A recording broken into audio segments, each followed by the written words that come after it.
السلام عليكم ورحمة الله وبركاته. كل يوم بل كل لحظة، في كل مساء وفي كل صباح، افتح التلفزيون نقرأ الأخبار نلاقي حروب، طائرات، ضرب، خراب، دمار على مستوى العالم كله. طب واحد نام بقى في المنام وشاف رؤية القصف بالصواريخ والقصف بالدبابات وبالطيارات، رؤية بتدل على الخداع والمكر اللي انت عايش فيه، وتدل على الغلاء، وتدل على الضيق، وتدل على النجاة منها، وتدل على انك محتاج الى ان تتوب الى الله سبحانه وتعالى، ومحتاج انك انت تخرج من الفتن. اسمها ايه بقى؟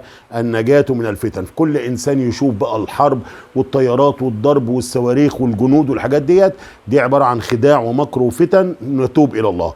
اتنين، انا لو لقيت نفسي انا موجود في مكان في معركة، لقيت الجنود ولقيت الطيارات والدبابات، وانا جالس بس في المكان ده، لا انا شايل بندقية ولا معايا طيارة ولا معايا صاروخ، وعمال اكل واشرب، يبقى ايه بقى؟ انت في حياتك ستمر بصراعات فيما بينك وبين الاخرين. الاخرين قد يكون اصحابك، وقد يكون زوجتك او اهلك او جيرانك، وهتبقى فيه بعض مشاكل مع اشخاص انت تعرفهم. سوف تنتهي هذه الازمات والصراعات قريبة.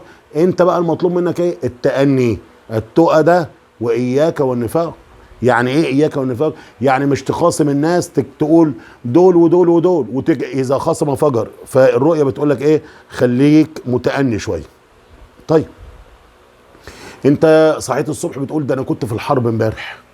ما هو كل يوم روسيا واوكرانيا وفلسطين واسرائيل واللي والسودان، ضرب شمال ويمين وفي كل حته. الناس بتحلم بالحروب. يبقى انت اذا رايت نفسك في الحرب وانت تقاتل، يبقى دي ارباح كثيره ونجاحات في كل امورك. كنت تلميذ، ربنا هيوفقك في الشهاده. كنت مدير، هتاخد درجه. كنت محامي، هتنجح في القضيه.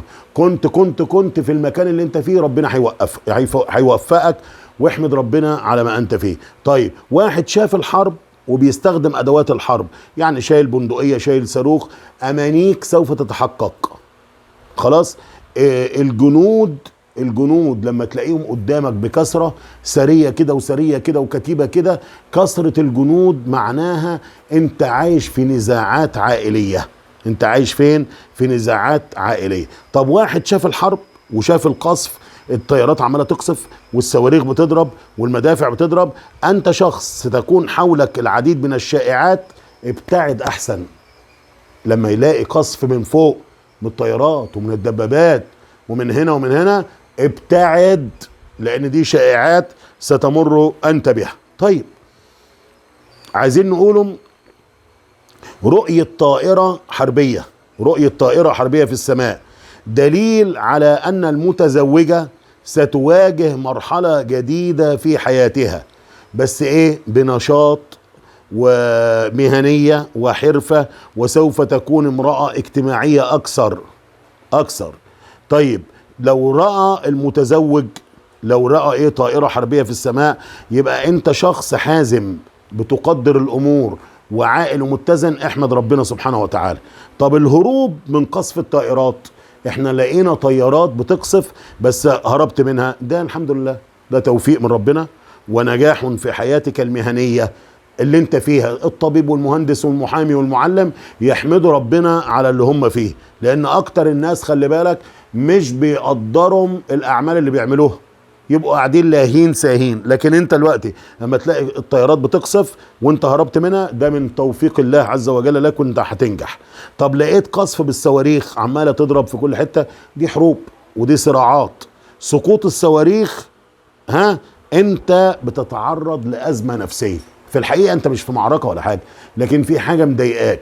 حاول تهدى، اقرا ربعين قران، اجلس عند العلماء، اجلس استغفر، تأمل في ملك الله، انظر في السماوات والأرض، ربنا يخفف عنك اللي انت فيه.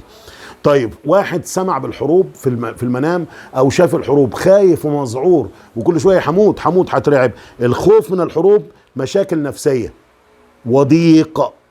احذر، قد يكون الأعداء بيكيدوا لك علشان يهزموك. طيب إذا رأيت زوجتك تقاتل وأنت خايف عليها، يعني إيه؟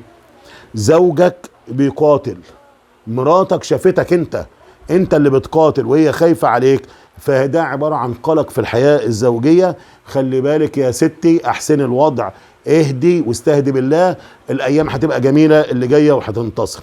خلاصة الامر، واحد دخل الحرب في المنام طبعا ولقى نفسه اتأثر عند الاعداء. يبقى الاسر في الحروب دي هموم هتلازمك وحزن شديد.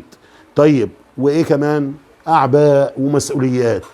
اصحى من النوم بقى، خش اتوضى وأدي الفرائض اللي عليك وارفع ايديك الى الله، قل يا رب انا الضعيف وانت القوي، يا رب انا الفقير وانت الغني، يا رب ملناش غيرك، اللهم يسرنا لليسرى. وانا في الختام اسأل الله الواحد الاحد باسماء الحسنى وصفاته العلى ان يأخذ بايدينا اليه اخذ الكرام عليه. اللهم اكرمنا ولا تهنا، واعنا ولا تعن علينا. وصلى الله على نبينا محمد وعلى آله وصحبه أجمعين، والسلام عليكم ورحمة الله وبركاته.